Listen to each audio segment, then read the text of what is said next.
Hey there, friends. It's time for the week 4 Bourbon and Banter HQ build out update. Let me walk you through, show you what we got done, what's on deck, and what we're dealing with. Let's take off and check it out. This week's big update is we are done with a major wall painting. The final 71 foot by 11 square foot wall is done. As you can see, it looks pretty good, if I don't say so myself. Very time consuming, but I am thrilled that it's done. I think it absolutely looks fantastic. Now, once you start painting things that have been white for a while, you sometimes uncover some weird things about the building that you live in. And one of the things that I notice, and you may not be able to capture this on camera, is that there are some lines coming down from these windows now of water. So what did that come from? Well, the best that we can determine is looking at these windows, which we actually caulked, right? After we were done painting, we re-caulked everything. It's not leaking around the windows, but up at the top of that sill where that white meets the blue, well, the outside lintels are swollen, the tuck pointing is falling apart, and clearly water is coming in, dripping off that upper edge, falling down and catching the wall and leaving streaks. So as you can see, we've put some planters up there. It's my wife's idea, and we're going to fill that with greenery that overflows, and hopefully that will catch the drips when they come down. It seems to be isolated to when it rains really heavy, but we're going to find out. But it's our creative fix while we pass the bad news along to the landlord and await them to come up with a better structural fix. Speaking of weird wall things as well, we did a lot of repair work on this wall, as we mentioned, and unfortunately, once again, we don't know if this is moisture related or not, but some of those repairs are already starting to fail. As you can see here, the white stuff is coming back through that paint. That's a coat of primer and 2 coats of paint. So if anybody has an idea how to fix that, definitely let me know, because once again, we opened that up, we cleaned it up, we replastered, we put tape in there, or I'm sure mesh, and we primed it, we let it dry. Everything that we were told to do, we did, and yet it's still creating a problem. Worst case, we'll just put a piece of furniture in front of that.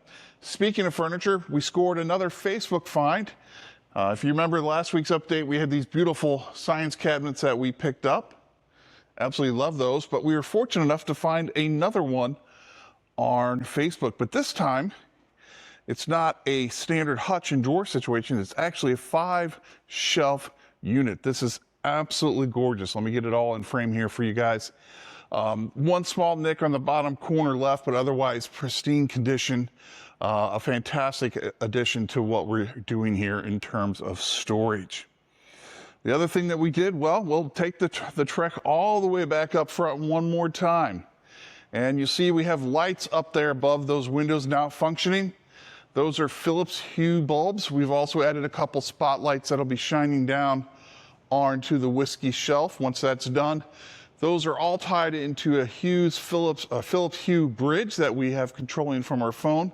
And obviously a lot of the other lighting that we put in, lamps, things of that nature, will be attached to controllers as well. So we can create some really cool ambiance to the space as well. After that, well, a lot of just cleaning stuff. I worked on cleaning up around the frames of the windows up here in front, and spent some time washing the frames of the windows here as well to the front door. Well, let's face it, they hadn't been cleaned in a long, long time. So we've taken care of that as well. And then we've also been some testing on trying to remove some of the stenciling off of the 2x4s.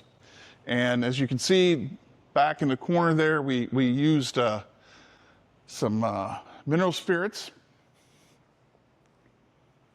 to try to remove the stenciling there, and it lightened it up quite a bit. But we also learned that if you aren't careful and you use it on a heavier stamp, you wind up with something that looks like that. So ultimately, I think what we're going to do is have to take a sander. We're going to test an orbital and a finishing sander to see what can lighten that up, because we did test a belt sander over here, and while it took most of it off, may not be able to see it in the video, it really changed the tone of the wood. Not to mention it's hard to handle. So we don't want to do that. That pretty much sums up everything from this past week. Once I got done painting, I slowed down a little bit and took care of smaller things. We're in a holding pattern waiting for a quote from our carpenter to put the cabinets in. We met with him earlier this week. He's very optimistic about what he can do. That quote will also include putting in an office door. I had a cool concept that I came up with for that. And then the electrician, well, if we're lucky, he'll be by today to do the walkthrough and firm up a quote for that as well to see how painful that's going to be. So those are our two major items. Right now, you know, we're taking care of little tweaks here and there while we can until that is done. And then obviously the next major thing will be getting the floors done and starting to put the place back together. I anticipate the cabinets can be done in the next 3 to 4 weeks, and hopefully the electrician will be on a similar schedule. But I'll let you guys know in the next update. But as always, if you have thoughts, comments, ideas, drop them in the comments. We're always glad to hear them. If you want to show your support, go over to bourbonbanter.com. There's a tip jar link at the top. We appreciate that as well. And make sure you subscribe and follow to get all of the updates. That's it for now. Enjoy the rest of your week, and I look forward to giving you the next update. And more than that, I look forward to having a sip with you in person once the Bourbon and Banter Lounge is complete. All right, folks, you know the gig. If you're going to drink, well, drink cheers. Cheers.